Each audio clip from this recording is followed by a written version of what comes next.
આ શ્લોકમાં ભક્તિની સરળતા સમજાવવામાં આવી છે. મોંઘી વસ્તુ હંમેશા કિંમતી હોતી નથી અને કિંમતી વસ્તુઓ હંમેશા મોંઘી હોતી નથી.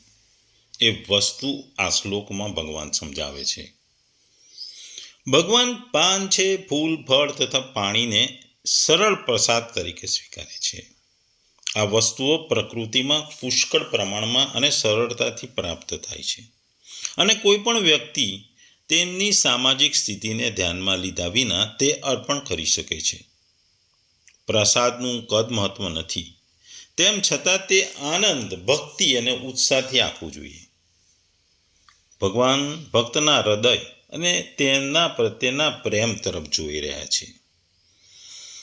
ભગવાન એ સમજાવવામાં આવે છે કે જે વ્યક્તિ વિસ્તૃત નિયમો અને ધાર્મિક વિધિઓનું પાલન કરીને સ્વર્ગીય ગ્રહોમાં જઈ શકે છે, પરંતુ લોભો ક્ષણિક છે, કારણ કે તે પાછા આવે છે. વારંવાર જન્મ અને મૃત્યુના ચક્રમાંથી છટકી શકતા નથી. જો કે તમારો શુદ્ધ પ્રેમ અને ભક્તિ સાથે જે ભગવાન સાથે જોડાવાથી આખરે આપણે આપણા શાશ્વત ગંતવ્ય તરફ જઈ શકીએ છીએ.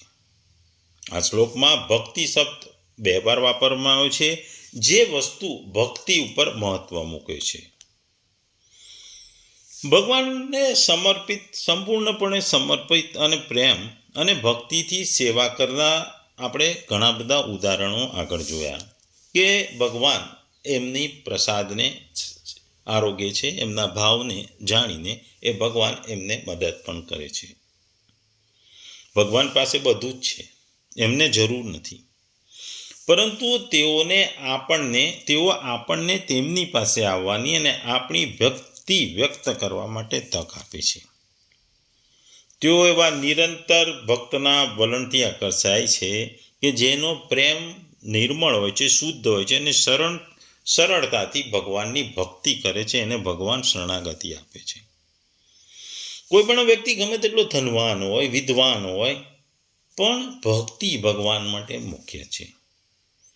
ભક્તના સંપૂર્ણ શરણાગતિથી કૃષ્ણને આનંદ મળે છે અને ભગવાન એના ભાવથી આકર્ષાય છે. પત્ર છે, પુષ્પ છે, ફળ છે, એ તો માત્ર પ્રતીક છે. ઈશ્વરને તો પામવા માટેનું તો સાધન તો અચળ ભક્તિ છે. આપણે જોઈએ કે કોઈ રાજા હોય, રાજ્ય હોય, એમાં રાજ્યની બધી ચીજો રાજાની માલિકીની હોય છે.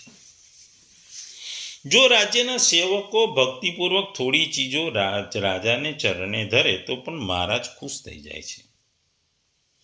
ત્યારે અહીં તો જગતનો નાથ છે, જગતનો માલિક ઈશ્વરની વાત છે. જો ભક્ત આમાંથી કોઈ પણ પદાર્થ પછી ભલે ને ગમે તેટલો નાનો કે તુચ્છ હોય, એ ભક્તિભાવ અને પ્રેમથી અર્પણ કરે તો ભગવાન અત્યંત પ્રસન્ન થાય છે. ભગવાન એકદમ પ્રસન્ન થઈ જાય છે અને ભગવાન કહે છે હું સ્વીકારી પણ લઉં છું, કારણ કે મારી ભક્તિ પ્રત્યે ભક્તિનો જે પ્રેમ છે, અચળ પ્રેમ છે. ખાસ કરીને અહીંયા ભગવાને કીધું છે કે જેનું અંતઃકરણ શુદ્ધ હોય એના માટે પ્રયત્નાત્મક કહ્યું છે. જો અર્પણ કરવાનો કોઈ પણ વસ્તુ અર્પણ કરવાનો જો ભાવ શુદ્ધ ના હોય, અશુદ્ધ હોય, કોઈ કામનાથી હોય, કોઈ ઈચ્છાથી હોય, કોઈ મહેચ્છાથી હોય, તો ગમે તેવી સામગ્રી પછી ઉત્તમમાં ઉત્તમ સામગ્રી પણ ભગવાન સ્વીકારતા નથી, એવું આડકતરી રીતે અહીં ભગવાન કહી રહ્યા છે.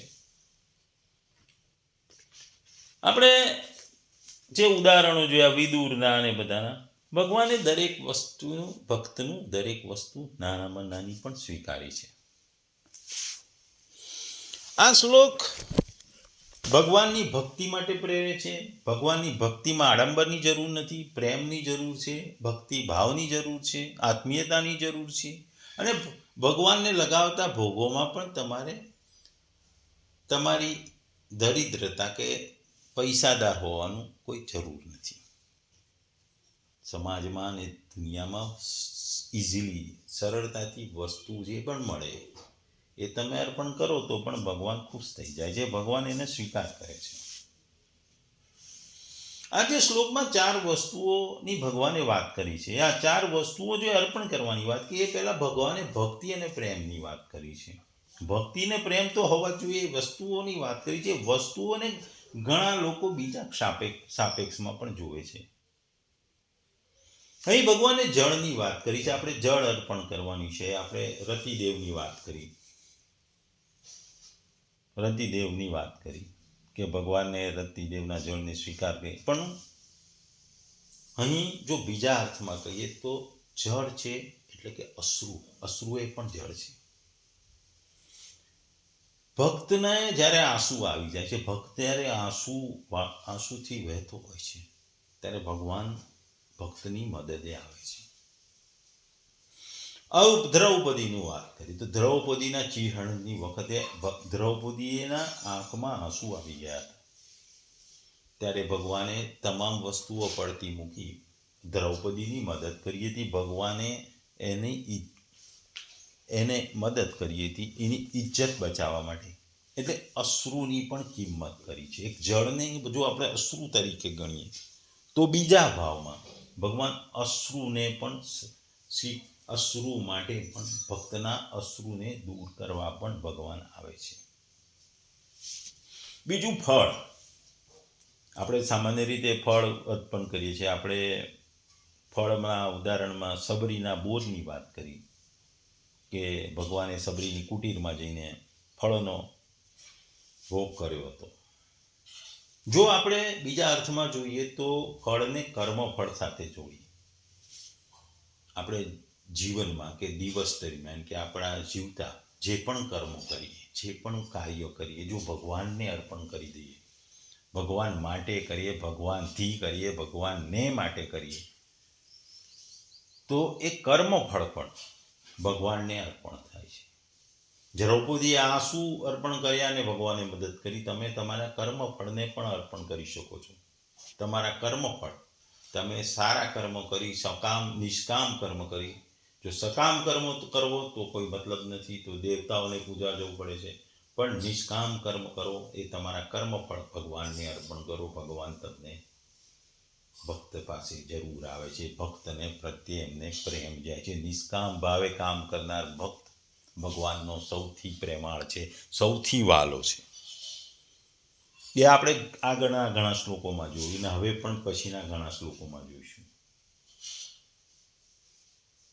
પછી પુષ્પ. ભગવાને ગજેન્દ્રનું પુષ્પ પણ સ્વીકાર્યું અને ગજેન્દ્રને મદદ કરી. આપણે વાત કરી. અહીં પુષ્પ એટલે આપણે જાણીએ છીએ કે સુમન.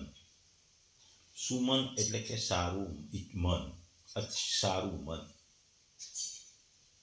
એટલે અહીં ભગવાન કહે છે કે તમે શુદ્ધ નિર્મળ મનથી ભગવાનને ભક્તિ કરો તો ભગવાન હંમેશા તમારી સાથે રહે છે. સુમન, નિર્મળ મન, સ્વચ્છ મન, સારું મન, કોઈ પણ વસ્તુને તમે કહો. આપણે જો આમાં ઉદાહરણ તરીકે જોવું હોય તો આપણે ગોપીઓ જોઈએ. ભગવાન જ્યારે વૃંદાવનમાં રાસ રમતા, ત્યારે ગોપીઓ સાથે રમતા, ત્યારે એમના ગોપીઓની ભાવના એકદમ નિર્મળ હતી, નિર્દોષતા હતી. એ નિર્મળ મનથી જેઓ ભગવાનને, કાનાને, ભગવાનના બાળ સ્વરૂપને ચાહતા હતા. એટલે નિર્મળ મન પણ એક પુષ્પ એટલે સુમન, અને સુમન એટલે ચોખ્ખું મન, ને સારું મન એટલે કે નિર્મળ મન, એ પણ ભગવાનને અર્પણ કરીશું. એટલે ભગવાનને તમારા અશ્રુ પણ અર્પણ કરી શકો, તમારા કર્મફળ પણ અર્પણ કરી શકો. તમારું ચોખ્ખું મન રાખી ભગવાનની ભક્તિ કરો, ભગવાન ખુશ થઈ જશે. ભગવાન તમારા પ્રત્યે પ્રેમપૂર્વક થઈ જશે. બીજું પત્ર. પત્ર એટલે કે ભગવાનને, જો બીજા અર્થમાં કહીએ તો કે ભગવાનને પામવાની જે વ્યાકુળતા છે એ પત્ર તરીકે ગણાય છે. એ ભગવાનને પામવાની ઈચ્છા, ભગવાનને મેળવવાની ઈચ્છા, એ પણ ભગવાનને અર્પણ કરો. તમારી વ્યાકુળતા, તમારી વીરતા, તમારી ભક્તિભાવથી ભગવાનને અર્પણ કરો. એ રૂકમણીના વીરની વાત આપણે જાણીએ છીએ ઇતિહાસમાં કે ભગવાન વીરને, ભગવાનને પામવાની વીરની વાત એ રૂકમણીની વાત પરથી આપણે જાણી શકીએ છીએ. એટલે પત્ર પાંદડું દ્રૌપદીનું પાંદડું ખાઈને ભગવાનને તૃપ્ત કરે, અહીં ભગવાન આપણે પત્ર એટલે ભગવાનને પામવાની વ્યાકુળતા સાથે ગણે છે. જે રૂકમણીની વાર્તાઓ પરથી આપણને ખબર પડે છે.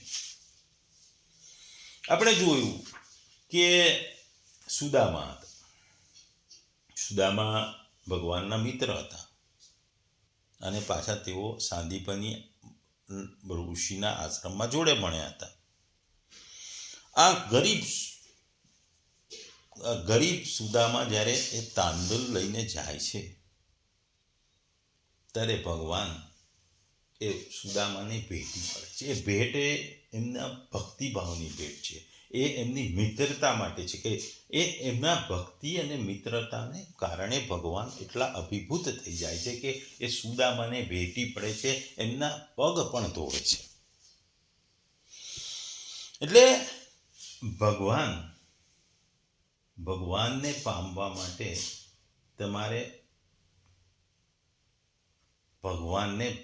માટે ભક્તિ જોઈએ, અને ભક્તિ પ્રેમાળ ભક્તિ જોઈએ, ચોખ્ખું મન જોઈએ. એટલે ભગવાન આપણને ખાસ કરીને આ શ્લોકથી સમજાવે છે કે હું ભાવનો ભૂખ્યો છું, હું વસ્તુઓનો દ્રવ્યનો ભૂખ્યો નથી. તમારો ભાવ મને આકર્ષે છે. તમારો પ્રેમાળ ભાવ, તમારી આત્મીયતા, તમારો ભક્તિભાવ, તમારું નિર્મળ મન, તમારા નિષ્કામ કર્મ, આ જ કર્મો ફળ અને આ કર્મ ફળો જ ભગવાનને આકર્ષે છે. દ્રવ્યતાથી ભગવાન આકર્ષાતા નથી. એ આ શ્લોકનું મુખ્યમાં મુખ્ય વસ્તુ કહેવાનું છે. એટલા માટે કોઈ પણ વ્યક્તિ ભગવાનની ભક્તિ કરી શકે, એ પણ ભગવાન કહેવા માંગે છે. ભક્તિ કરવા માટે કોઈ વિશિષ્ટ વસ્તુની જરૂર નથી. તમારી આસપાસમાં અવેલેબલ નાની વસ્તુથી પણ ભગવાનની ભક્તિ કરવાથી, પ્રેમથી, આત્મીયતાથી ભક્તિ કરી અને ભગવાનને આસપાસની નાનીમાં નાની વસ્તુ પણ તમે અર્પણ કરો તો ભગવાન ખુશ થાય છે.